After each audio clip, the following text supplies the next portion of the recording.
বলেছেন, ইয়া আইয়ুহাল্লাযীনা আমানু, ও মায়ার নবী, জমিনে যারা ঈমান আনয়ন করেছে তাদেরকে আপনি বলুন, ইস্তাঈনু বিস-সাবরি ওয়াস-সালাহ, তারা যেন ধৈর্য ধারণ করিয়া আমি আল্লাহর সামনে নামাজে দাঁড়ায়া যায়। সুবহানাল্লাহ। যদি প্রশ্ন করেন, হুজুর ধৈর্য নিয়ে যদি নামাজে দাঁড়াই কি হবে, পরের অংশে আবার আল্লাহ বলেন,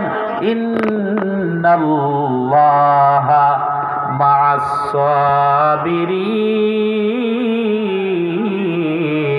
ও নবী, আপনি জানায়া দিন, ধৈর্য ধারণকারীদের সঙ্গে সব সময় আমি আল্লাহ আছি।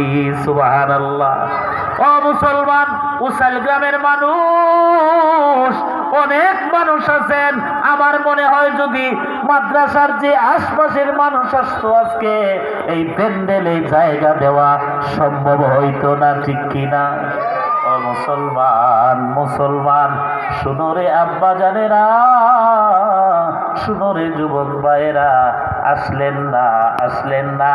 আমার আল্লাহ অসংখ্য গণিত রহমতের ফেরেশতা দ্বারা এই মাহফিলটা বেষ্টন কইরা রাখছেন। একজনের কাঁধে আরেকজন, আরেকজনের কাঁধে আরেকজন, এমন ভাবে ফেরেশতারা যাইতে যাইতে যাইতে যাইতে যাইতে যাইতে আকাশ পর্যন্ত ফেরেশতারা ঘেরাও করে রাখছে। আরো জোরে আল্লাহ বলেন, ফেরেশতা শোন, ও ফেরেশতারা বল রে, আজকের এই উসাইল গ্রামের ওই জায়গায় কি হয়? ফেরেশতারা ডাক দিয়া বলে, আল্লাহ, উসাইল গ্রামের ওই জায়গায় তোমার গুণগান, তোমার নবীর গুণগান হয়।